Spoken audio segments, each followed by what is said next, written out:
تفہیم القرآن سید ابو العلا مودودی سورہ زاریات آیات 47 تا 60 حصہ دوم اعوذ باللہ من الشیطان الرجیم بسم اللہ الرحمن الرحیم وما خلقت الجن والانس الا لیعبدون میں نے جن اور انسانوں کو اس کے سوا کسی کام کے لیے پیدا نہیں کیا ہے کہ وہ میری بندگی کریں۔ تفسیر یعنی میں نے ان کو دوسروں کی بندگی کے لیے نہیں بلکہ اپنی بندگی کے لیے پیدا کیا ہے۔ میری بندگی تو ان کو اس لیے کرنی چاہیے کہ میں ان کا خالق ہوں۔ دوسرے کسی نے جب ان کو پیدا نہیں کیا ہے تو اس کو کیا حق پہنچتا ہے کہ یہ اس کی بندگی کریں، اور ان کے لیے یہ کیسے جائز ہو سکتا ہے کہ ان کا خالق تو ہوں میں اور یہ بندگی کرتے پھریں دوسروں کی۔ یہاں یہ سوال پیدا ہوتا ہے کہ اللہ تعالیٰ صرف جنوں اور انسانوں ہی کا خالق تو نہیں ہے بلکہ سارے جہان اور اس کی ہر چیز کا خالق ہے۔ پھر یہاں صرف جنوں اور انسانوں ہی کے متعلق کیوں فرمایا گیا ہے کہ میں نے ان کو اپنے سوا کسی کی بندگی کے لیے نہیں پیدا کیا، حالانکہ مخلوقات کا ذرہ ذرہ اللہ ہی کی بندگی کے لیے ہے؟ اس کا جواب یہ ہے کہ زمین پر صرف جن اور انسان ایسی مخلوق ہیں جن کو یہ آزادی بخشی گئی ہے کہ اپنے دائرہ اختیار میں اللہ تعالیٰ کی بندگی کرنا چاہیں تو کریں، ورنہ وہ بندگی سے منہ بھی موڑ سکتے ہیں اور اللہ کے سوا دوسروں کی بندگی بھی کر سکتے ہیں۔ دوسری جتنی مخلوقات بھی اس دنیا میں ہیں وہ اس نوعیت کی کوئی آزادی نہیں رکھتیں۔ ان کے لیے سرے سے کوئی دائرہ اختیار ہے ہی نہیں کہ وہ اس میں اللہ کی بندگی نہ کریں یا کسی اور کی بندگی کریں۔ اس لیے یہاں صرف جنوں اور انسانوں کے متعلق فرمایا گیا ہے کہ وہ اپنے اختیار کے حدود میں اپنے خالق کی اطاعت و عبودیت سے منہ موڑ کر اور خالق کے سوا دوسروں کی بندگی کر کے خود اپنی فطرت سے لڑ رہے ہیں۔ ان کو یہ جاننا چاہیے کہ وہ خالق کے سوا کسی کی بندگی کے لیے پیدا نہیں کیے گئے ہیں، اور ان کے لیے سیدھی راہ یہ ہے کہ جو آزادی انہیں بخشی گئی ہے اسے غلط استعمال نہ کریں بلکہ اس آزادی کے حدود میں بھی خود اپنی مرضی سے اس طرح خدا کی بندگی کریں جس طرح ان کے جسم کا رونگٹا رونگٹا ان کی زندگی کے غیر اختیاری حدود میں اس کی بندگی کر رہا ہے۔ عبادت کا لفظ آیت میں محض نماز، روزے اور اسی نوعیت کی دوسری عبادات کے معنی میں استعمال نہیں کیا گیا ہے کہ کوئی شخص اس کا مطلب یہ لے لے کہ جن اور انسان صرف نماز پڑھنے اور روزے رکھنے اور تسبیح و تحلیل کرنے کے لیے پیدا کیے گئے ہیں۔ یہ مفہوم بھی اگرچہ اس میں شامل ہے مگر یہ اس کا پورا مفہوم نہیں ہے۔ اس کا پورا مفہوم یہ ہے کہ جن اور انسان اللہ کے سوا کسی اور کی پرستش، اطاعت، فرما برداری اور نیاز مندی کے لیے پیدا نہیں کیے گئے ہیں۔ ان کا کام کسی اور کے سامنے جھکنا، کسی اور کے احکام بجا لانا، کسی اور سے تقویٰ کرنا، کسی اور کے بنائے ہوئے دین کی پیروی کرنا، کسی اور کو اپنی قسمتوں کا بنانے اور بگاڑنے والا سمجھنا اور کسی دوسری ہستی کے آگے دعا کے لیے ہاتھ پھیلانا نہیں ہے۔ مزید تشریح کے لیے ملاحظہ ہو تفہیم القرآن جلد چہارم تفسیر سورہ سبا حاشیہ 63، سورہ الزمر حاشیہ 2، الجاثیہ حاشیہ 30۔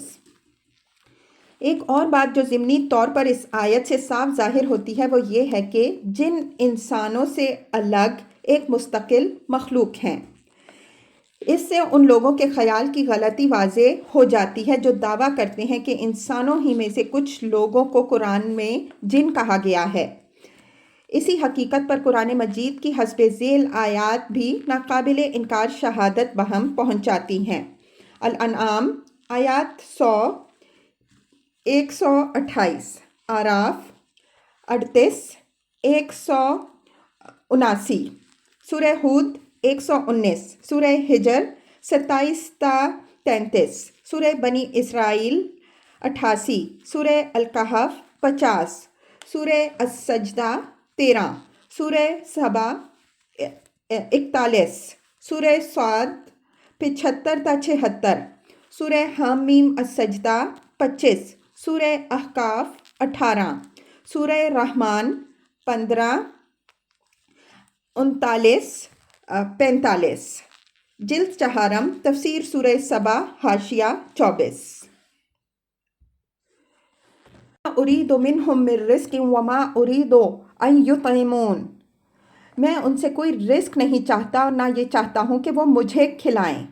تفسیر، یعنی میری کوئی غرض جنوں اور انسانوں سے اٹکی ہوئی نہیں ہے کہ یہ میری عبادت کریں گے تو میری خدائی چلے گی اور یہ میری بندگی سے منہ موڑیں گے تو میں خدا نہ رہوں گا۔ میں ان کی عبادت کا محتاج نہیں ہوں، بلکہ میری عبادت کرنا خود ان کی اپنی فطرت کا تقاضا ہے۔ اس کے لیے یہ پیدا کیے گئے ہیں اور اپنی فطرت سے لڑنے میں ان کا اپنا نقصان ہے۔ اور یہ جو فرمایا کہ میں ان سے رزق نہیں چاہتا اور نہ یہ چاہتا ہوں کہ وہ مجھے کھلائیں، اس میں ایک لطیف تعریض ہے۔ خدا سے برگشتہ لوگ دنیا میں جن جن کی بندگی بجا لا رہے ہیں وہ سب در حقیقت اپنے ان بندوں کے محتاج ہیں۔ یہ ان کی خدائی نہ چلائیں تو ایک دن بھی وہ نہ چلے۔ وہ ان کے رازق نہیں بلکہ الٹے یہ ان کو رزق پہنچاتے ہیں۔ وہ ان کو نہیں کھلاتے بلکہ الٹے یہ ان کو کھلاتے ہیں۔ وہ ان کی جان کے محافظ نہیں بلکہ الٹے یہ ان کی جانوں کی حفاظت کرتے ہیں۔ ان کے لشکر یہ ہیں جن کے بل پر ان کی خدائی چلتی ہے۔ جہاں بھی ان جھوٹے خداؤں کی حمایت کرنے والے بندے نہ رہے یا بندوں نے ان کی حمایت سے ہاتھ کھینچ لیا، وہاں ان کے سب ٹھاٹھ پڑے رہ گئے اور دنیا کی آنکھوں نے ان کی قسم پرسی کا حال دیکھ لیا۔ سارے معبودوں میں اکیلا ایک اللہ جل شانہ ہی وہ حقیقی معبود ہے جس کی خدائی اپنے بلبوتے پر چل رہی ہے، جو اپنے بندوں سے کچھ لیتا نہیں بلکہ وہی اپنے بندوں کو سب کچھ دیتا ہے۔ ان اللہ هو الرزاق، اللہ تو خود ہی رزاق ہے، ذو القوۃ المتین، بڑی قوت والا اور زبردست۔ تفسیر، اصل میں لفظ متین استعمال کیا گیا ہے جس کے معنی ہیں مضبوط اور غیر متزلزل، جسے کوئی ہلا نہ سکتا ہو۔ فَإِنَّ لِلَّذِينَ ظَلَمُوا مِثْلَ ذُنُوبِ أَصْحَابِهِمْ، فَإِنَّ لِلَّذِينَ ظَلَمُوا، پس جن لوگوں نے ظلم کیا۔ تفسیر، ظلم سے مراد یہاں حقیقت اور صداقت پر ظلم کرنا اور خود اپنی فطرت پر ظلم کرنا ہے۔ سیاق و سباق خود بتا رہا ہے کہ یہاں ظلم کرنے والوں سے وہ لوگ مراد ہیں جو خداوند عالم کے سوا دوسروں کی بندگی کر رہے ہیں، جو آخرت کے منکر ہیں اور اپنے آپ کو دنیا میں غیر ذمہ دار سمجھ رہے ہیں، ان انبیاء علیہم السلام کو جھٹلا رہے ہیں جنہوں نے ان کو حقیقت سے خبردار کرنے کی کوشش کی ہے۔ ذنوباً مثل ذنوب اصحابہم، ان کے حصے میں بھی ویسا ہی عذاب تیار ہے جیسے لوگوں کو ان کے حصے میں مل چکا ہے۔ فلا یستعجلون، اس لیے یہ لوگ جلدی نہ مچائیں۔ تفسیر، یہ جواب ہے کفار کے اس مطالبے کا کہ وہ یوم الجزا کہاں آتے آتے رہ گیا ہے، آخر وہ آ کیوں نہیں جاتا۔ فویل للذین کفروا من یومہم الذی یوعدون، آخر کو تباہی ہے کفر کرنے والوں کے لیے اس روز جس کا انہیں خوف دلایا جا رہا ہے۔